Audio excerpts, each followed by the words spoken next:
मिजाज बालकनाथ की आंखों में क्यों आए आंसू?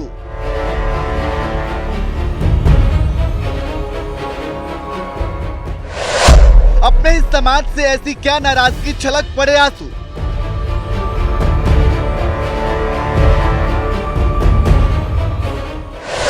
बालकनाथ जैसे मजबूत आदमी को क्यों रोना पड़ गया?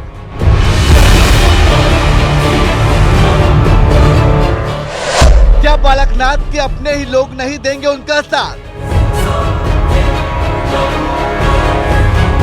राजस्थान की चुनावी जंग में बीजेपी ने इस बार कई सांसदों को भी विधायकी का टिकट देकर मैदान में उतार दिया है, जिनमें एक नाथ बाबा बालकनाथ का भी है, जो साल 2019 के लोकसभा चुनाव में अलवर सीट से जीतकर संसद पहुंचे थे और अब वक्त था साल 2024 के लोकसभा चुनाव के लिए तैयारी करने की।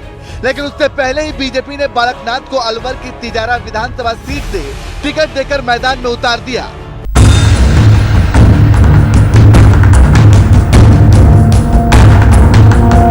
पार्टी से मिली बड़ी जिम्मेदारी के बाद चुनावी मैदान में उतरे बाबा बालकनाथ तिजारा विधानसभा क्षेत्र में धुआंधार चुनाव प्रचार कर रहे हैं। एकदम यूपी के सीएम योगी आदित्यनाथ के अंदाज में तन पर भगवा, कान में कुंडल और भौकाली अंदाज में तिजारा के गलियों में घूम घूम कर जनता तक अपनी बात पहुंचा रहे हैं।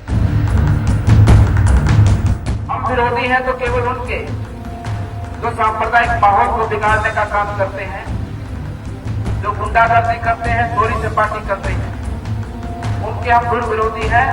और मैं ये कहना चाहता हूं कि 3 तारीख के बाद में अगर ऐसा कोई काम करता है तो तिजारा की सीमाओं से बाहर चला जाए, राजस्थान में दूसरी विधानसभा में भी ना जाए। ऐसा नहीं कि यहाँ से छत्तीसगढ़ चला जाए या किसी और से जाए, कहीं भी नहीं। या तो वो अपना बुरा काम छोड़कर अपने देश में अपने लोगों के विकास के लिए चिंता करे और मेहनत कर अपने जीवन को आगे बढ़ाए।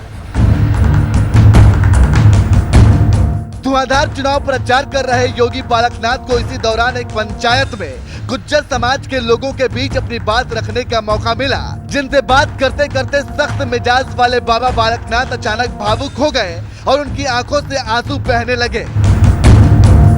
मैं आप लोग मेरे साथ हो, कोई बात नहीं, मैं जीत भी जाऊं तो मैं हार गया।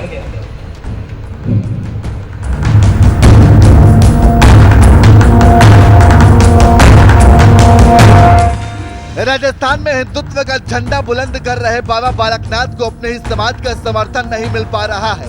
इसलिए जब एक पंचायत में उनका सामना अपने समाज के लोगों से हुआ तो उनसे शिकायत करते करते बाबा बालकनाथ अचानक रोने लगे और कहने लगे कि आखिर ऐसी क्या गलती हो गई कि हम अपने भगवा, अपने धर्म के खिलाफ खड़े हो जाएंगे। पहली बात तो मंत्री जी कि क्या दिक्कत क्या है, कौन सा झगड़ा है?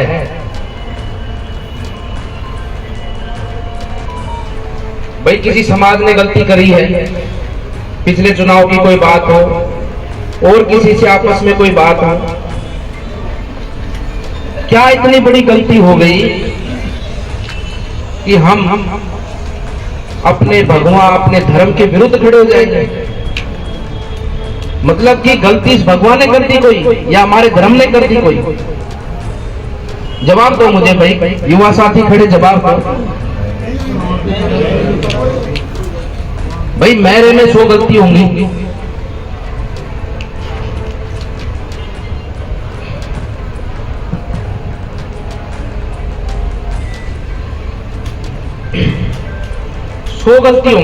किसी में भी हो सकती है। कोई बात का झगड़ा, कोई कब की बात, कोई कब की बात, या कोई आगे की रणनीति होगी, जो भी होगा मान लिया।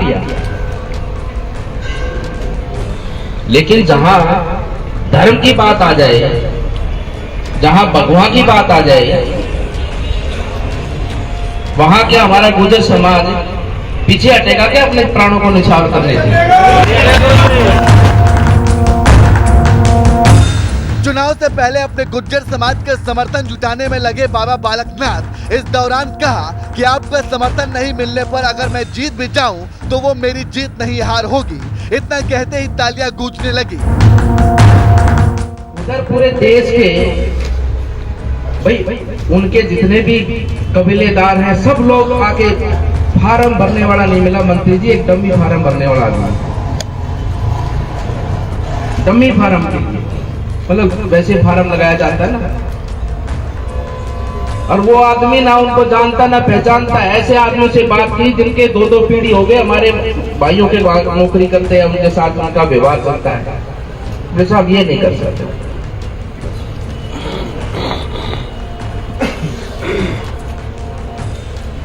हमें तो समझ में नहीं आता कि भाई समर्थन ये सब चीजें, ये तो जीत हार का कोई मतलब ही नहीं बचा जी। चाहे मैं आप लोग मेरे साथ हो कोई बात नहीं, मैं जीत भी जाऊं तो मैं हार गया।